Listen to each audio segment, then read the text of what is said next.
Xəbəriniz var da, cənab prezidentin ailəsində biabırçılıq yaşanır.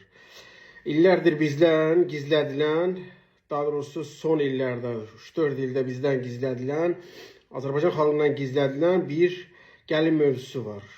Prezident İlham Əliyevin oğlu Heydər Əliyev Alyona Əliyeva ilə ailə həyatı qurub.